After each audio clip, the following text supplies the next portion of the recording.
Olá pessoal, bom, vamos falar então um pouquinho sobre a primeira lei de Ohm, tá? Eu escrevi de novo aqui a segunda para que a gente possa relembrar um pouquinho, né? E você deve estar perguntando por que eu mostrei primeiro a segunda, se eu poderia ter mostrado se tem a primeira, né? Bom, na verdade eu mostrei primeiro a segunda porque aí fica mais fácil entender agora já a primeira regra. Olha só, primeira regra, então, é o seguinte: desenhei de novo aqui uns circuitos, uma lanterna, por exemplo. Essa lanterna ela tem duas pilhas, tá, que estão conectadas nela aqui dentro. E para que essa lâmpada funcione, eu preciso ter um fio que saia aqui de trás, passe aqui por dentro dessa chave, onde eu ligo e desligo, e venha até aqui. E um outro fio que vai até esse ponto aqui. Ok? Como é que funciona?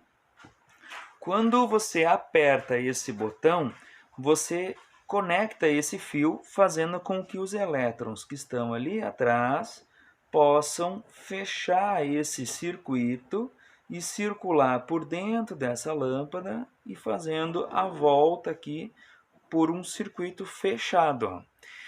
Como é que essa lâmpada recebe essa energia? Bom, a lâmpada desenhada aqui embaixo, ela explica um pouco melhor. Uma lâmpada tem dois fios, dois filamentinhos assim, e na ponta desses dois filamentos você tem um fiozinho bem fininho aqui, que é de um material chamado tungstênio.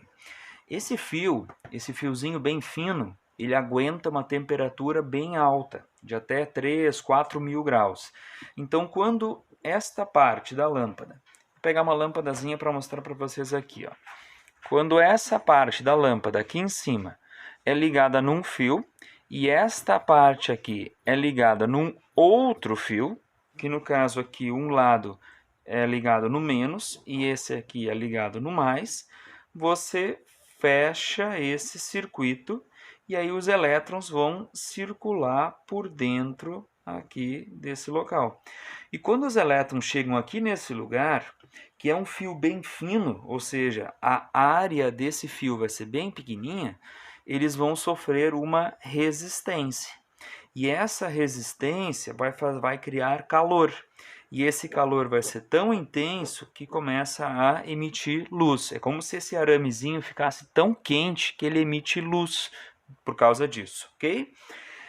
Esse aqui é a explicação da lâmpada, então, que precisa ter uma conexão aqui e uma aqui. Voltando aqui para a lâmpadazinha, observe que ela tem uma conexão nessa parte, que é de metal. Aí ela tem uma peça aqui, uma parte de meio que de um plástico aqui. E depois ela tem de novo uma casca toda de metal. O que precisa é ter um fio encostando nesse lugar e um outro fio encostando nesse lugar aqui. Pegando uma outra lâmpada, um outro modelo, ó, que é esse daqui, ó, que é uma chamada halógena, também a mesma coisa. A rosca dela é de metal, porque ela vai ser colocada no suporte. Aí tem uma parte preta aqui que é um isolante e essa ponta aqui em cima de novo que é um metal onde fecha o circuito. E aqui você pode ver, ó, tem duas hastezinhas. Uma delas está ligada aqui nesse lado, ó, nessa solda, ó, que vai percorrer isso aqui. E a outra está ligada aqui em cima nessa ponta que vai percorrer essa parte aqui que vai pelo outro lado daquela outra parte ali. E aqui em cima, dentro dessa pequena cápsula, você vai ter um fiozinho bem fininho que é a resistência, envolvido aqui por uma série de gases para que ele não oxide, para que ele não sofra degradação muito rápida, para que a lâmpada dure mais, certo? Essa outra que eu mostrei antes, essa branquinha aqui, é uma lâmpada de LED, ó. Então ela vai ter um circuito eletrônico aqui dentro, mas é o princípio, o suporte ele é universal, ele é o mesmo. Bom, esse aqui é um desenho, vamos supor, mais didático, né? Que tem um botão onde você aperta ou não e a lâmpada liga ou desliga. O que você faz quando você aperta esse botão? Você fecha o circuito. Quando o circuito está aberto, os elétrons não têm como fazer o círculo. Eles não conseguem sair de um potencial e ir para um outro ponto da pilha. Então, o único jeito dos elétrons fazerem essa volta toda é se eles passarem por esse local que está fechado. Então, o circuito fechado, os elétrons circulam. Circuito aberto, eles não circulam. Aqui embaixo, eu desenhei um esquema que mostra esses dados de forma mais técnica, como os livros, como os engenheiros, como os projetos elétricos mostram essas variáveis. O símbolo para uma pilha ou para uma fonte é um tracinho pequeno e um tracinho grande. Então, esse pequeno é o menos e esse grande é o mais. Isso aqui é o que a gente chama então de fonte, é o símbolo da fonte. Esses 3 pontinhos, assim, eles simbolizam a chave, que você pode fechar apertando isso ou abrir. E a letra R, a resistência, ela é simbolizada por esse tracejadinho assim. Como é que faz? Nesse momento, você tem a letra V e você tem a letra R, mas não tem a letra I, não tem corrente, porque para existir a corrente elétrica que passa por esse circuito, você precisa fechar o circuito. No momento que você aperta esse botão e fecha o circuito, aí os elétrons começam a andar aqui dentro. Lembro que na aula passada eu fiz uma comparação com água. Então, no momento que você começa a ter a água circulando, no momento que você começa a ter os elétrons circulando, aí você vai ter a corrente elétrica. Bom, qual é a relação que existe entre a voltagem que você liga, a resistência que está ligada e a corrente? Essa relação entre essas três variáveis, ela é chamada então de primeira lei de Ohm. Ela vem da seguinte ideia.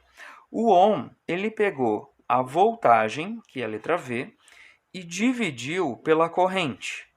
E ele viu que quando ele dividia vários números aqui, se ele botasse mais pilhas ou menos pilhas, se ele pegasse vários tipos de voltagens diferentes e medisse essa corrente e sempre dividisse as duas coisas, ele achava um valor constante.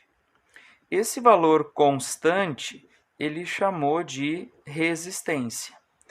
Então, essa resistência ela é um valor que não muda para um certo material, se esse aparelho segue a lei de Ohm. Então, eu posso dizer que a letra V dividido pela letra I é igual à letra R.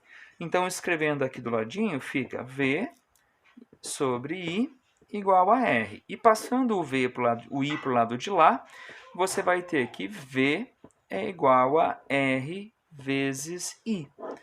Essa aqui é a primeira lei de Ohm. Então, nós temos uma relação entre voltagem, corrente e resistência, na primeira lei. E temos uma relação de resistência e as medidas do resistor na segunda lei. Por isso que Ohm é famoso pelo cálculo, pelos exercícios que ele fez com resistências elétricas. Tá?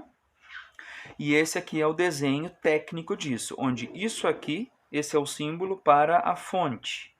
Esse aqui é o símbolo para a resistência. E a letra I, a corrente, ela aparece, é o círculo dos elétrons, a circulação das cargas, quando você fecha o circuito. É por isso que na nossa casa, quando você pega uma tomada, liga e desliga uma lâmpada numa tomada, o que você faz, na verdade, é apertar, fechando ou abrindo esse circuito. Os fios são conectados ou desconectados quando você aperta a tomada.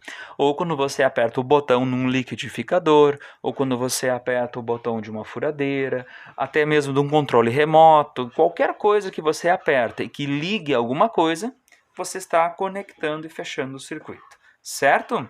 Então essa aqui é a primeira lei de Ohm. Esse R continua sendo medido em ohms, que é aquela letra ômega.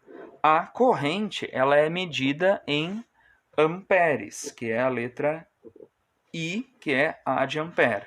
E o V ele é medido em volt. Por isso usa-se a letra V nisso.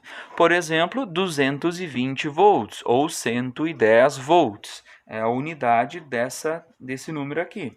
E a corrente se mede em amperes, né, enquanto que a resistência em ohm, certo? Bom, eu tenho um exemplo aqui que envolve essas três medidas, no caso da